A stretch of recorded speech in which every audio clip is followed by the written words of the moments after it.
আমি দায়িত্বশীলতার সাথে বলতে চাই, পেট্রোল পাম্পে প্রাইভেট কারের লাইন কিংবা বাইকারদের লাইন জ্বালানি ব্যবস্থাপনার প্রকৃত চিত্রে সাক্ষ্য দেয় না। কারণ বাংলাদেশের মোট জ্বালানি চাহিদার অক্টেন মাত্র 5.5% প্রতিনিধিত্ব করে, যেখানে পেট্রোল 6% প্রতিনিধিত্ব করে। অর্থাৎ 88% গ্রাহকের চাহিদা নিয়ে কিন্তু অদ্যাবধি কোনো প্রশ্ন উত্থাপিত হয়নি। এরপরেও আমরা কিন্তু বিভিন্ন জায়গায় বিভিন্ন সমস্যা আমরা লক্ষ্য করছি। এ ব্যাপারে আমি কিছু পেপার কাটিং আমি আপনাদের সামনে উপস্থাপন করতে চাই।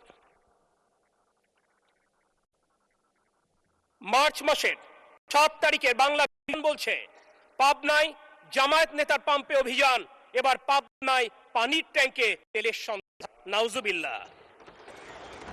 10 মার্চ পাবনায় ডিবিসি নিউজ বলছে, এবার পাবনায় ড্রয়িং রুমে মিলল মিনি পেট্রোল পাম্প। নাটোরে যুগান্তর বলছে, 8 তারিখ মার্চে সিংড়ায় মাটির নিচে 10,000 লিটার ডিজেল মজুদ। একইভাবে মার্চের 12 তারিখে ইনকিলাব বলছে, পাম্পে হাহাকার, চড়া দামে কালোবাজার, সয়লাভ। নীলফামারীতে 18 সালের 18 তারিখের ঘটনা এপ্রিলের কাভার্ড ভ্যানে গোপন ফিলিং স্টেশন অ্যাম্বুলেন্সে করে জ্বালানি তেল পাচার। কুষ্টিয়ার এপ্রিলের 8 তারিখের সংবাদ ঢাকা মেইল বলছে, কুষ্টিয়ার রফিক ফিলিং স্টেশনে তেল পাচার নিয়ে সংঘর্ষ, আহত 7।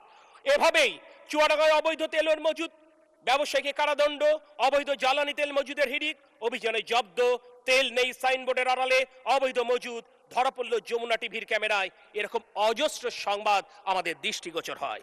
অবাক বিস্ময় আজ মানব জমিন পত্রিকায় দিয়েছে, অনলাইনে তেলের কালোবাজারি 300 চক্র।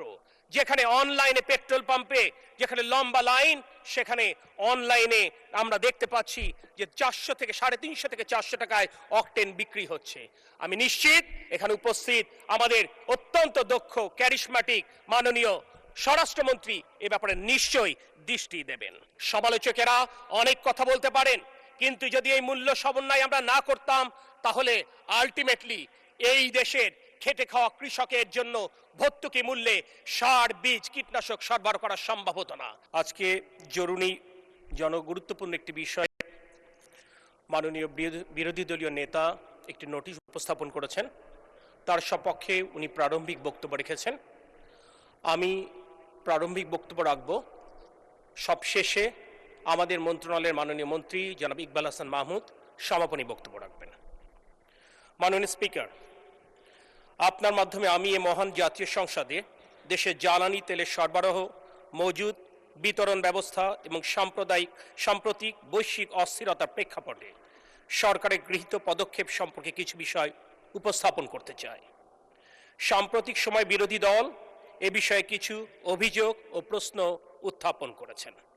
আমি দায়িত্বের সঙ্গে বলতে চাই, বাস্তব পরিস্থিতি, পরিসংখ্যান, মাঠ পর্যায়ের তথ্য এবং সরকারের কার্যক্রম বিবেচনা করলে স্পষ্ট হবে যে সরকার শুরু থেকেই অত্যন্ত সতর্কতা, দায়িত্বশীলতা এবং দূরদর্শিতার সঙ্গে পরিস্থিতি মোকাবেলা করে আসছে।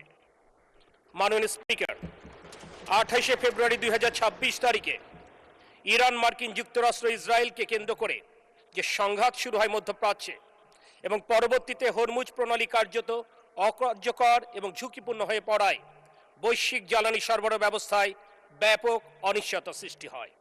আমাদের দেশের আমদানিকৃত জ্বালানির সিংহভাগ উপসাগরীয় অঞ্চলের দেশসমূহ থেকে আসে। বিশেষ করে ইস্টার্ন রিফাইনারি প্রতিষ্ঠার পর থেকেই সৌদি আরবের অ্যারাবিয়ান ক্রুড এবং সংযুক্ত আরব আমিরাতের মারমান ক্রুড আমদানি হয়ে আসছে। কিন্তু হরমুজ প্রণালী কেন্দ্রিক সংকটের ফলে ওইসব উৎস থেকে জাহাজ চলাচল, লোডিং ও পরিবহন ব্যবস্থা বিঘ্নিত হয়। ফলে জ্বালানি তেলের প্রাপ্যতা এবং সর্বশৃঙ্খলে চাপ তৈরি হয়। এই বাস্তবতায় সরকার পরিস্থিতির গভীরতা অনুধাবন করে শুরু থেকে একটি সংযত, সুরক্ষামূলক এবং দায়িত্বশীল সরবরাহ ব্যবস্থার নীতি গ্রহণ করে। কারণ তখন আমাদের হাতে পর্যাপ্ত মজুদ ছিল না। আমরা এমন এক অবস্থার সম্মুখীন ছিলাম যেখানে রাষ্ট্রের প্রয়োজনীয় জ্বালানি নিরাপত্তা নিশ্চিত করতে হলে সরবরাহ ও মজুদের মধ্যে একটি সতর্ক ভারসাম্য বজায় রাখা জরুরি ছিল। 17 ফেব্রুয়ারি 2026 আমরা যেদিন জনগণের সমর্থনে সরকার গঠন করি, তখন দেশে জ্বালানি তেলের মজুদ ছিল মাত্র 7 দিনের। মধ্যপ্রাচ্যে যুদ্ধ শুরুর দিন অর্থাৎ 28 ফেব্রুয়ারিতে আন্তর্জাতিক বাজারে ডিজেলের মূল্য ছিল 88 মার্কিন ডলার। 19 এপ্রিল ডিজেলের মূল্য দাঁড়ায় 164 ডলার। অকটেন অন্যান্য জ্বালানি পণ্যের দামও সমহারে বৃদ্ধি পেয়েছে। কিন্তু সরকারের ধারাবাহিক উদ্যোগ, দ্রুত সংগ্রহ, সরবরাহ পুনর্বিন্যাস, বিকল্প উৎস সন্ধান এবং কঠোর মাঠ ব্যবস্থাপনার ফলে বর্তমানে আমরা মজুদের অবস্থান উল্লেখযোগ্যভাবে শক্তিশালী করতে সক্ষম হয়েছি। অত্যন্ত দায়িত্বশীলতার সাথে আজ জনগণের ভোটে নির্বাচিত সংসদ সদস্যের মাধ্যমে সমগ্র দেশবাসীকে আশ্বস্ত করতে চাই, বর্তমানের জনগণের নির্বাচিত সরকার আগামী মে মাস পর্যন্ত জ্বালানির যে চাহিদা সেটি নিশ্চিত করতে সক্ষম হয়েছে। আমরা এখন আগামী জুন এবং জুলাই মাসের জ্বালানি চাহিদা পূরণের প্রস্তুতি গ্রহণ করছি। মাননীয় স্পিকার, আমি এই সংক্রান্ত কিছু তথ্য এই মহান জাতীয় সংসদে উপস্থাপন করতে চাই। আন্তর্জাতিক বাজারে 2026 সালের 2 ফেব্রুয়ারি ডিজেলের মূল্য ছিল 82.05 ডলার, যেটি 27 ফেব্রুয়ারি যুদ্ধ শুরুর আগে দাঁড়ায় 88.04 ডলার। 17 এপ্রিল 2026 সর্বশেষ প্রকাশনা অনুযায়ী এটির মূল্য দাঁড়ায় 162.93 মার্কিন ডলার। আর 1 এপ্রিল থেকে 17 এপ্রিল 2026 এখানে যদি গড় মূল্য বিবেচনা করা হয় তাহলে এটির মূল্য দাঁড়ায় 208.74 ডলার, যেটি মার্চে গড় মূল্য ছিল 186.59 ডলার।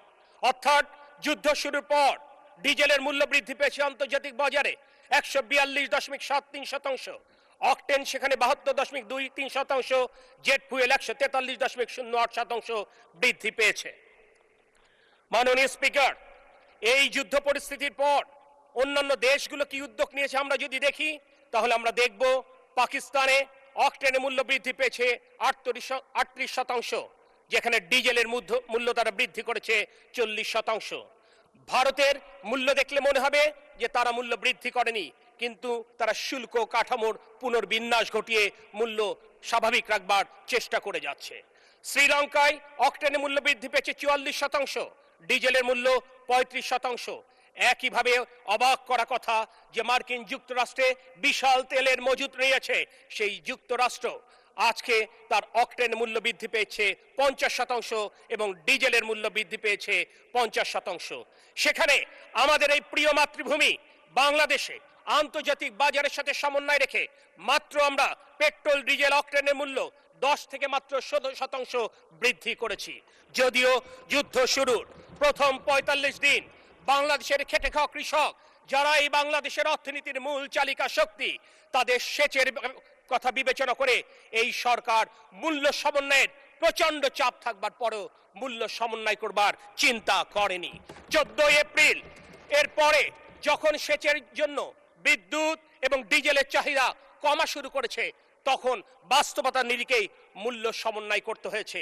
সমালোচকেরা অনেক কথা বলতে পারেন, কিন্তু যদি এই মূল্য সমন্বয় আমরা না করতাম তাহলে আলটিমেটলি এই দেশের খেটে খাওয়া কৃষকের জন্য ভর্তুকি মূল্যে সার, বীজ, কীটনাশক সরবরাহ করা সম্ভব হতো না।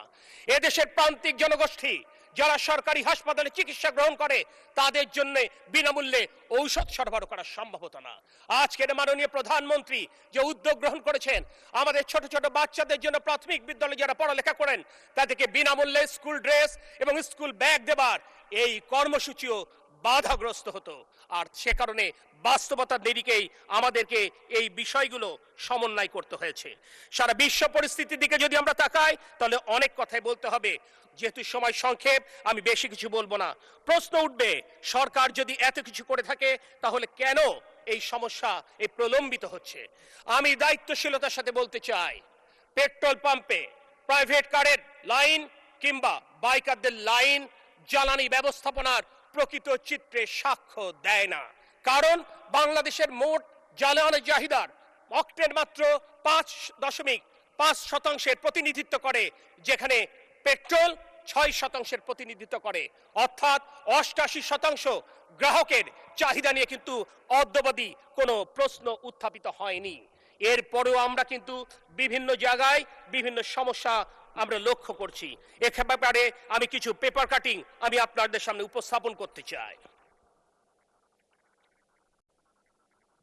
মার্চ মাসের 7 তারিখে বাংলা বলছে পাবনায় জামায়াত নেতার পাম্পে অভিযান, এবার পাবনায় পানির ট্যাঙ্কে তেলের সন্ধান। নাউজুবিল্লাহ। 10 মার্চ পাবনায় ডিবিসি নিউজ বলছে এবার পাবনায় ড্রয়িং রুমে মিলল মিনি পেট্রোল পাম্প। নাটোরে যুগান্তর বলছে 8 তারিখ মার্চে সিংড়ায় মাটির নিচে 10,000 লিটার ডিজেল মজুদ। একইভাবে মার্চের 12 তারিখে ইনকিলাব বলছে পাম্পে হাহাকার, চড়া দামে কালোবাজার সয়লাভ। নীলফামারীতে 18 তারিখের ঘটনা এপ্রিলের কাভার্ড ভ্যানে গোপন ফিলিং স্টেশন, অ্যাম্বুলেন্সে করে জ্বালানি তেল পাচার। কুষ্টিয়ার এপ্রিলের 8 তারিখের সংবাদ ঢাকা মেইল বলছে কুষ্টিয়ার রফিক ফিলিং স্টেশনে তেল পাচার নিয়ে সংঘর্ষ, আহত 7।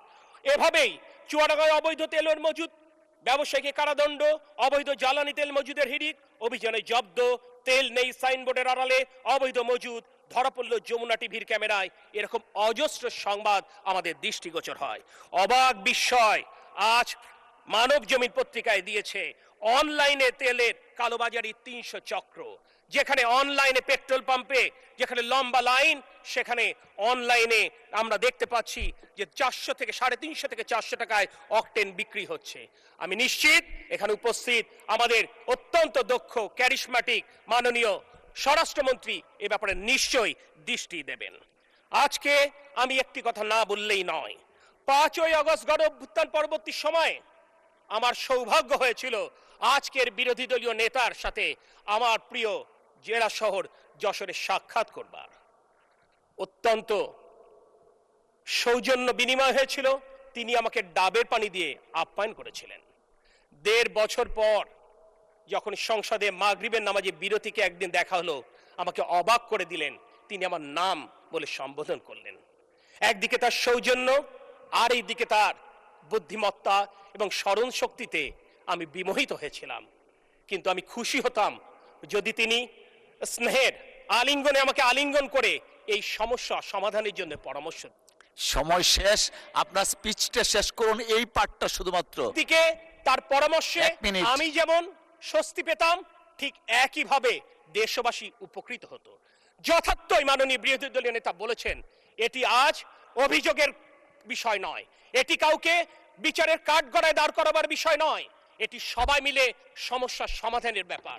আর তাই আজকে এই মহান জাতীয় সংসদে দাঁড়িয়ে আমি মাননীয় বিরোধী দলীয় নেতার মাধ্যমে এবং আপনার মাধ্যমে সকল সংসদ সদস্য বলতে চাই, যদি আপনাদের কাছে কোনো সুস্পষ্ট পরিকল্পনা থাকে, আমরা সেই পরিকল্পনা গ্রহণ করতে সদা প্রস্তুত। এক্ষেত্রে আমি উল্লেখ করতে চাই, আমরা ইতোমধ্যে দেশের শীর্ষ গণমাধ্যম ব্যক্তিত্বদের সাথে আমাদের মাননীয় মন্ত্রী জনাব ইকবাল হাসান মাহমুদের নেতৃত্বে আমরা বৈঠক করেছি। এই দেশের বিজ্ঞ জ্বালানি বিশেষজ্ঞদের সাথে ধারাবাহিকভাবে আমরা বৈঠক করে চলেছি। আগামী শনিবারও এরকম একটি বৈঠকের দিন নির্ধারিত রয়েছে।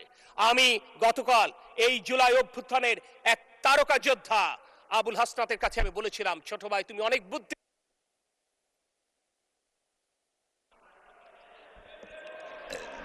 ধন্যবাদ। আচ্ছা, মাননীয় প্রতিমন্ত্রী এই পার্টটা শেষ করেন। 2 মিনিট সময় দেওয়া হলো, আমাদের টাইম কনস্ট্রেইন আছে। কিন্তু তাই আজকে এই কথাটাই বলতে চাই, আমরা প্রতিনিয়ত প্রত্যেকের বুদ্ধি নিচ্ছি, পরামর্শ নিচ্ছি। আপনারা দেখেছেন আমার পরীক্ষামূলকভাবে ফুয়েল পাস আমরা চালু করেছি ঢাকায়, আমরা যেটি সারা বাংলাদেশে ছড়িয়ে দিতে চাই।